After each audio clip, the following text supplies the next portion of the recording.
भारत माता की। ट्रांसलेशन की जरूरत नहीं बोलते। ट्रांसलेशन की जरूरत है क्या? हिंदी चलेगा? वाह। भारत माता की। भारत माता की। चित्रदुर्गा, ತುಮಕೂರು ಮತ್ತು ದಾವಣಗೆರೆ ಕ್ಷೇತ್ರದ ಆತ್ಮೀಯ ನಾಗರಿಕ ಬಂಧು ಭಗಿನಿಯರೇ, ನಿಮ್ಗೆಲ್ಲರಿಗೂ ನಿಮ್ಮ ಚೌಕಿದಾರ್ ನರೇಂದ್ರ ಮೋದಿಯ ನಮಸ್ಕಾರಗಳು.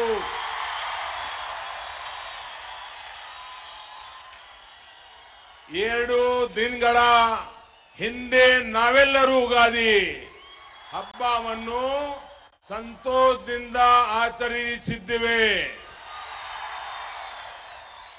ಕರ್ನಾಟಕದ ನನ್ನ ಆತ್ಮೀಯ ಬಂಧು ಭಗಿನಿಯರಿಗೆ ಯುಗಾದಿ ಹಬ್ಬದ ಶುಭಾಶಯಗಳು.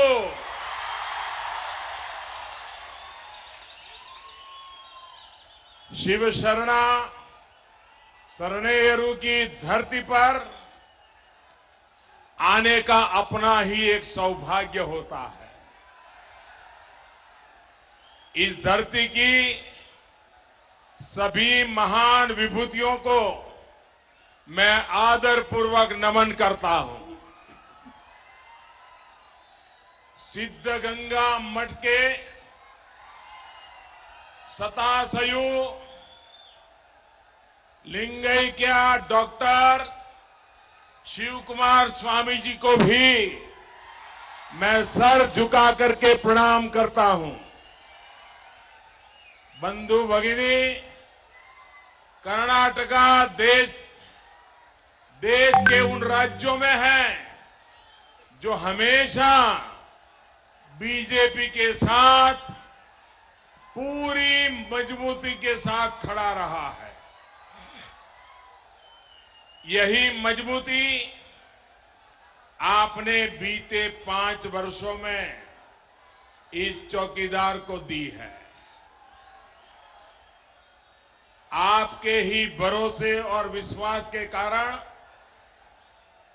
हर चुनौतियों को चुनौतियां देने की हिम्मत ये चौकीदार कर पाया है. दुनिया भर में भारत की जय जयकार हो रही है, तो उसका कारण,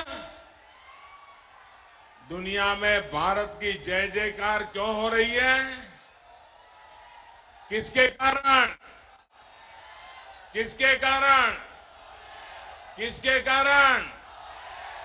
मोदी के कारण नहीं, उसका कारण आप है. 2014 में आपके एक वोट ने, हिंदुस्तान के सभी नागरिकों के एक वोट ने जो ताकत दी, उसके कारण आज दुनिया में हिंदुस्तान का डंका बज रहा है. साथियों, आज भारत का हर व्यक्ति आत्मविश्वास से भरा है, क्योंकि देश एक महाशक्ति बनने के रास्ते पर निकल पड़ा है. 5 वर्ष पहले का एक दौर वो था जब पाकिस्तान के आतंकी हम पर हमला करते थे और फिर पाकिस्तान से ही धमकियां भी मिलती थी.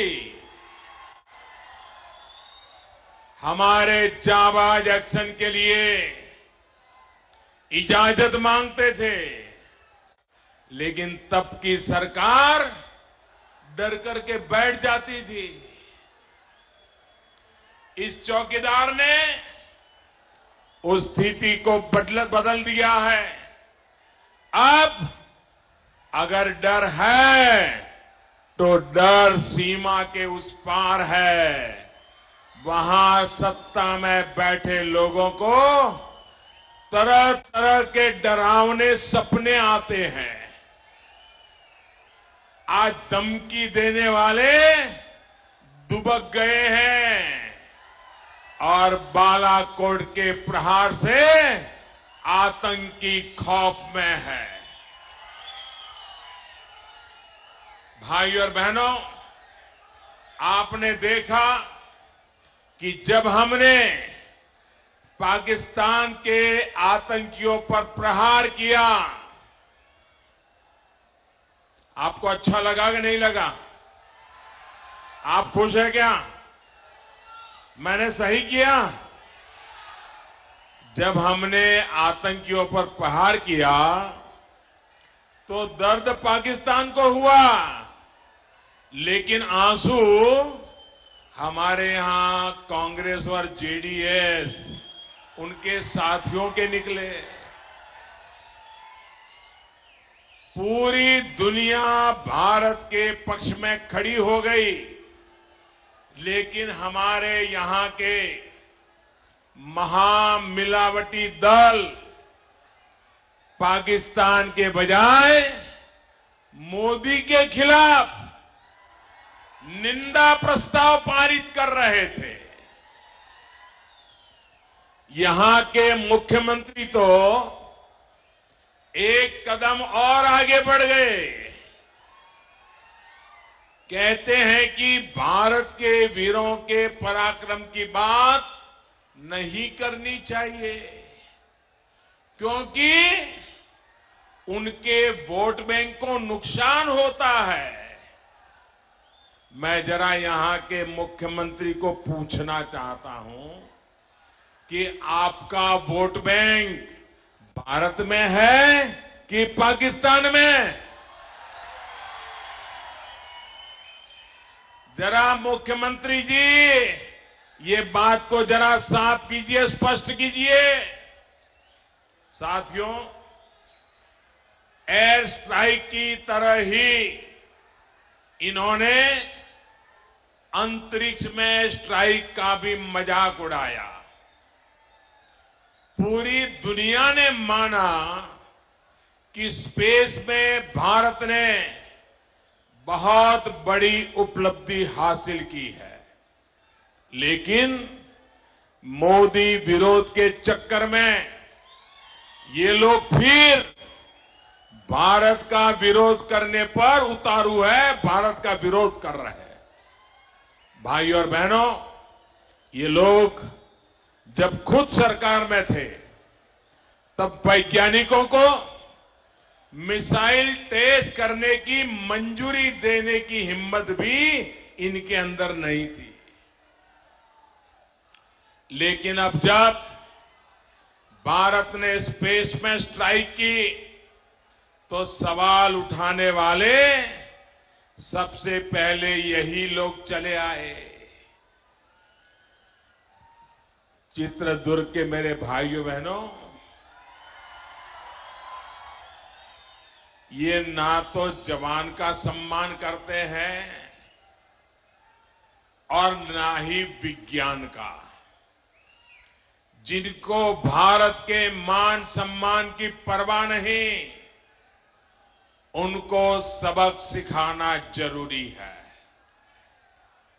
भाइयों बहनों, इस चुनाव में आपको सिर्फ सांसद नहीं चुनना है, सिर्फ प्रधानमंत्री नहीं चुनना है, बल्कि एक मजबूत भारत के लिए मजबूत सरकार चुननी है। मजबूत सरकार ही देश हित में बड़े फैसले ले सकती है। साथियों, मजबूत सरकार कैसी होती है, ये आप यहां पर देख रहे हैं।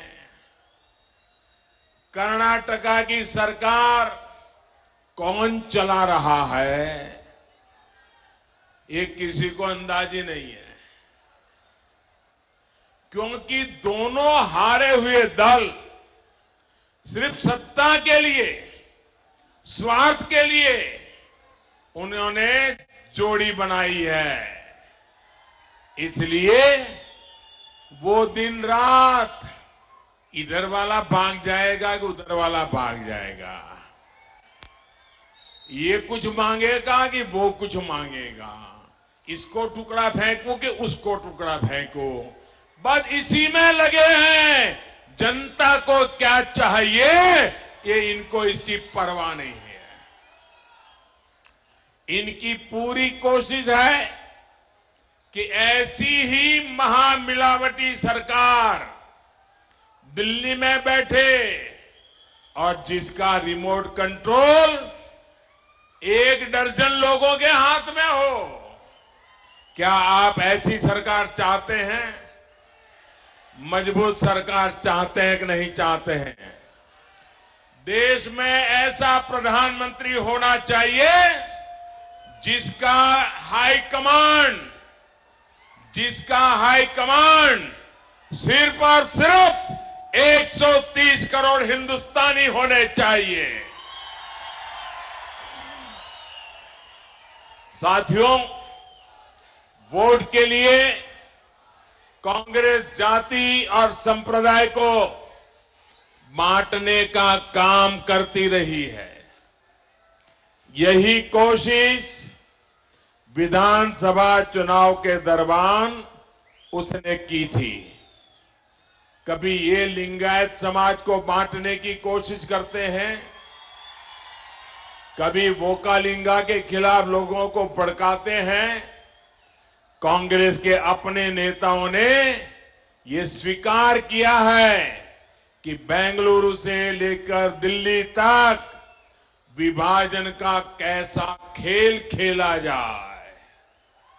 भाई और बहनों, कांग्रेस की ये स्पष्ट सोच रही है कि जहां मौका मिले वहां समाज को बांट दो।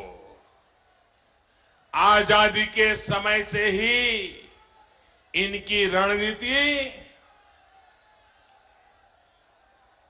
रणनीति तुष्टीकरण की रही है और आज भी साफ साफ दिख रही है। इनको ना तो देश की चिंता है और ना ही हमारे संविधान की। बंधु भगिनी, जिस तरह वीर मदाकरी नायका और वीर ओनके ओबावा ने आक्रमणकारियों और अत्याचारियों से चित्रदुर्ग की रक्षा की थी, वैसा काम आज पूरे हिंदुस्तान के लिए हम सब चौकीदारों को मिलकर के करना है। करेंगे, मिलकर के करेंगे, पूरी ताकत से करेंगे, जी जान से करेंगे। आप इस चौकीदार के साथ खड़े रहेंगे। साथियों, एक तरफ कांग्रेस जेडीएस का तुष्टीकरण है, दूसरी तरफ जाति वर्ग पंथ से ऊपर बीजेपी का सबका साथ सबका विकास, ये हमारा मंत्र है।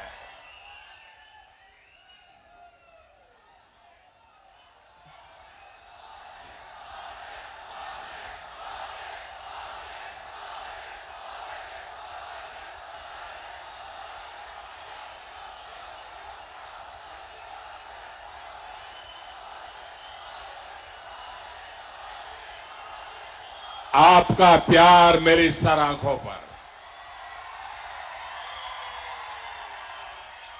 इतना प्यार अगर मुझे मिलता है तो जीवन में इससे बड़ा सौभाग्य क्या होगा। मैं इस प्यार के लिए इस जोश और उत्साह के लिए आप सबको नमन करता हूं। सबका साथ सबका विकास इसी मंत्र पर चलते हुए हम नए भारत के निर्माण के लिए पूरी ईमानदारी से काम कर रहे हैं। हमारा संकल्प हर गरीब को पक्का घर देने का है। हमारा संकल्प हर घर को बिजली और हर घर तक एलपीजी गैस कनेक्शन पहुंचाने का है। हमारा संकल्प देश की हर बड़ी पंचायत में टेली मेडिसिन और बेसिक लेबोरेटरी सुविधा से युक्त हेल्थ एंड वेलनेस सेंटर खोलने का है। हमारा संकल्प किसानों की आय डबल करने का है। साथियों, किसानों की आय बढ़ाने के लिए हम बीज से लेकर के बाजार तक नई व्यवस्थाएं बना रहे हैं।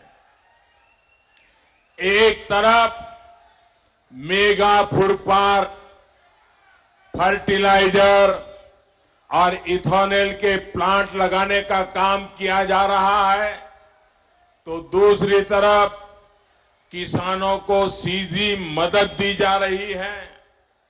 साथियों, पीएम किसान योजना के तहत कर्नाटका में करीब करीब 75 लाख छोटे किसान परिवारों को सीधी मदद मिलनी तय हुई है। अब हमने संकल्प लिया है, कल हमने हमारे संकल्प पत्र में घोषित किया है कि दोबारा जब हमारी सरकार बनेगी 23 मई के रिजल्ट के बाद जब हम फिर से शपथ लेंगे तो उसके बाद अभी जो हमने नियम बनाया है उसमें बदल करके अभी नियम बना है छोटे किसानों का, उसमें बदल करके सभी किसान परिवारों का इसका लाभ देने का हमने निर्णय किया है। भाइयों बहनों, चौकीदार जो कहता है वो पूरा भी करता है। पीएम किसान सम्मान योजना को शुरू हुए अभी मुश्किल से 1.25 महीना हुआ है, लेकिन अब तक 3 करोड़ किसानों के खाते में पहली किस्त के पैसे जमा हो चुके हैं। 1.5 करोड़ किसानों को दूसरी किस्त भी मिल चुकी है। साथियों, एक तरफ किसानों के लिए हमारी सरकार के ये प्रयास हैं, वहीं दूसरी तरफ कांग्रेस जेडीएस के खोखले वादे हैं। आपके इन लोगों ने कर्ज माफी का वायदा किया था, 1 साल हो गया, लेकिन वो वादा अब तक अधूरा है। क्या इन्होंने किसानों का वादा पूरा किया? कर्ज माफी हुई, किसानों के खाते में पैसा आया? अरे वेवर नहीं, वारंट निकलता है, वारंट। भाइयों और बहनों, किसान हो या युद्धमी हो, कांग्रेस जेडीएस किसी का भला नहीं करना चाहती। उनकी नीयत में ही खोट है। कांग्रेस जेडीएस की नीयत किसान हित की होती तो कर्नाटका का मैनचेस्टर, दावणगेरे कभी बेहाल नहीं होता। इनकी नीयत काम करने की होती तो अपर भद्रा प्रोजेक्ट सहित अनेक सिंचाई परियोजनाएं समय पर पूरी हो जाती। साथियों, चित्रदुर्ग हो, दावणगेरे हो, इस पूरे क्षेत्र में कनेक्टिविटी और सोलर पावर के इंफ्रास्ट्रक्चर को मजबूत करने का ईमानदार प्रयास भारतीय जनता पार्टी की सरकार ने किया है।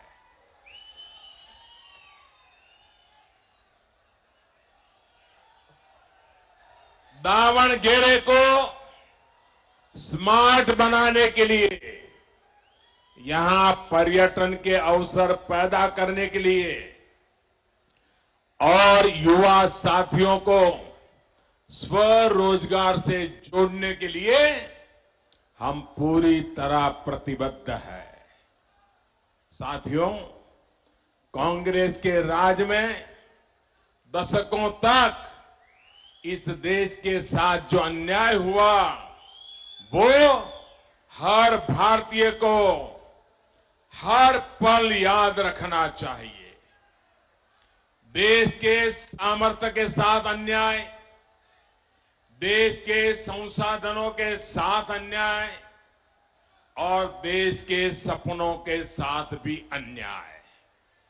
साथियों, हम भारत के लोग क्या ऐसी ही सरकारें डिजर्व करते थे?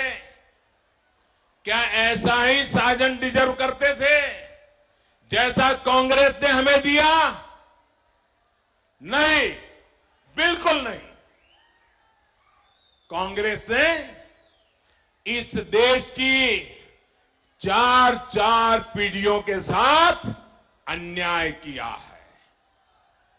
एक के बाद एक भ्रष्ट सरकारें देकर, समाज को तोड़कर, लोगों को आपस में लड़ाकर, हमारी शिक्षा व्यवस्था को भारतीयता से दूर करके, हमारी विदेश नीति को कमजोर करके, हमारी सेनाओं को कमजोर करके कांग्रेस ने दशकों तक देश के साथ अन्याय किया है।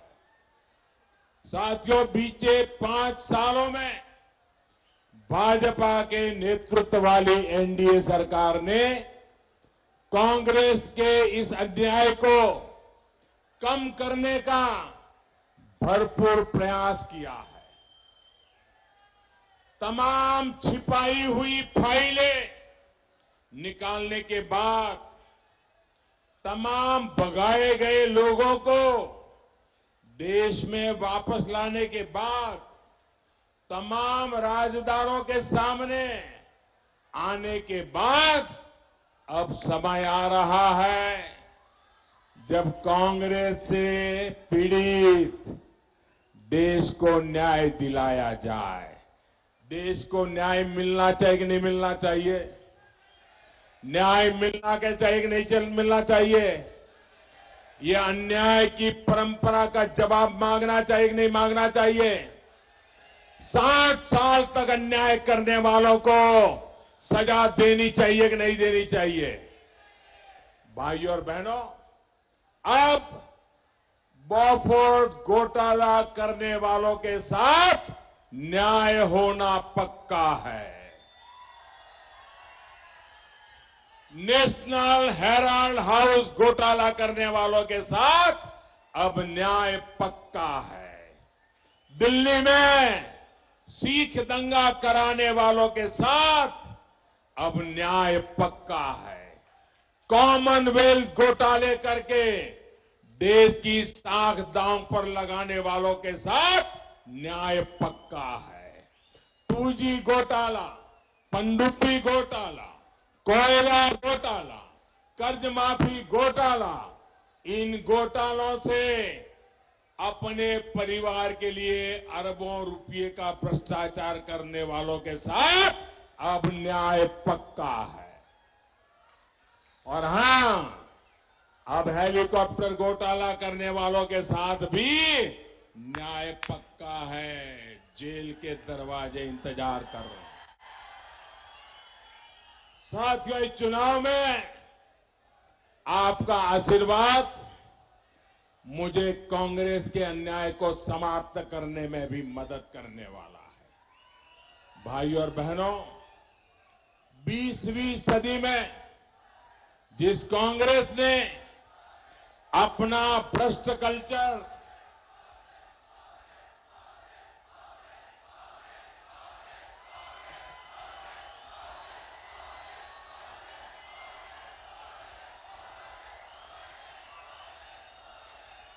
भाइयों और बहनों, 20वीं सदी में जिस कांग्रेस ने अपना भ्रष्ट कल्चर देश पर थोपा, अब उसी कांग्रेस को 21वीं सदी के नौजवान सजा देने वाले हैं। 20वीं सदी के पापों की सजा 21वीं सदी का नौजवान देने वाला है। जिन नौजवानों ने 21वीं शताब्दी में जन्म लिया है, जो इस साल के चुनाव में, लोकसभा के चुनाव में पहली बार वोट डालने जा रहे हैं, सबसे पहले तो ऐसे 21वीं सदी में जन्मे हुए, लोकसभा में पहली बार वोट देने वाले ये सभी युवा मतदाताओं को हृदयपूर्वक अभिनंदन करता हूं, उनका अभिवादन करता हूं। लेकिन मेरा युवा साथियों, मेरे फर्स्ट टाइमर वोटर, और सिर्फ चित्रदुर्ग और दावणगेरे के नहीं, पूरे देश के फर्स्ट टाइमर वोटर से मैं प्रार्थना करता हूं, आप पहली बार वोट देने जा रहे हैं, उन्हें बहुत सोच समझकर वोट देना है। आपका ये वोट देश को मजबूत बनाने के लिए, देश में मजबूत सरकार बनाने के लिए होना चाहिए। होना चाहिए कि नहीं होना चाहिए? होना चाहिए कि नहीं होना चाहिए? आप अपना वोट देश के लिए शहीद होने वाले वीर जाबाजों को समर्पित कर सकते हैं।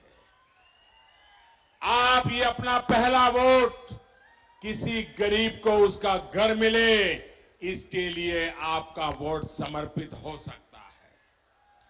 आपका ये पहला वोट किसी गरीब को मुफ्त में अस्पताल में इलाज मिल रहे, इसके लिए आपका वोट समर्पित होना चाहिए। आपका पहला वोट किसी किसान के खेत को पानी मिल जाए, इसके लिए आपका वोट समर्पित हो सकता है। आपने ही, आपके ही दोस्त कोई, आपका कोई साथी हो, उसको मुद्रा योजना से लोन मिल जाए, इसको बैंक गारंटी के बिना लोन मिल जाए, इस काम के लिए आपका पहला वोट जाना चाहिए। साथियों, आप में जो 18 साल के हो गए हैं, जो इस बार वोट डालने जा रहे हैं, अपने जीवन में पहली बार ईवीएम देखने जा रहे हैं, उन्हें बहुत सोच समझकर बिना किसी गलती के वोट डालना है। आपका एक एक वोट बहुत अनमोल है, इसे संभल कर इस्तेमाल करिएगा। हां, आपको मैं विश्वास दिलाता हूं, आप जब वोट देने जाएंगे, कमल के बटन को दबाएंगे, तो आपका वोट सीधे सीधा मोदी के खाते में जमा होगा। आप मुझे बताइए, ये सभी नौजवानों का वोट मिले तो मेरी ताकत बढ़ेगी कि नहीं बढ़ेगी? मेरी ऊर्जा बढ़ेगी कि नहीं बढ़ेगी? काम करने का मेरा हौसला बढ़ेगा कि नहीं बढ़ेगा? आज जितना दौड़ता हूं उससे ज्यादा दौड़ूंगा कि नहीं दौड़ूंगा? आज जितने काम करता हूं उससे ज्यादा काम करूंगा कि नहीं करूंगा? तो आपका वोट सीधे सीधा मोदी को जाने वाला है। बंधु भगिनी, देश में मजबूत सरकार किस तरह काम करती है, देश में पूर्ण बहुमत वाली सरकार किस तरह काम करती है, देश में कांग्रेस कल्चर से मुक्त सरकार कैसे काम करती है, ये आपने पिछले 5 सालों में देखा है। देश को, कर्नाटका को सुरक्षित रखने, विकसित बनाने के लिए हम सभी चौकीदारों को एक साथ आगे बढ़ना है और हर पोलिंग बूथ को कमल से खिलाना है। कमल खिलाएंगे, कमल खिलाएंगे, चौकीदार का साथ देंगे। मैं बोलूंगा, मेरे साथ बोलिए, मैं भी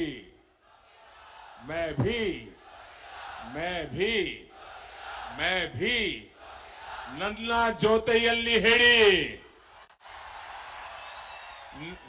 हल्ली हल्लियो।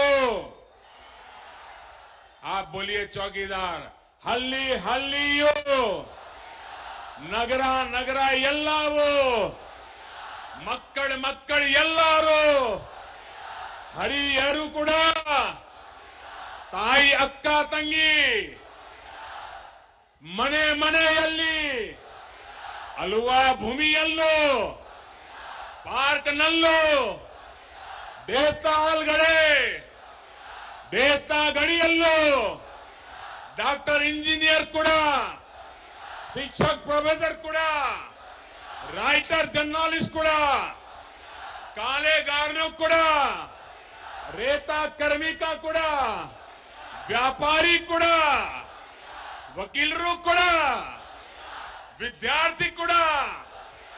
बहुत बहुत धन्यवाद।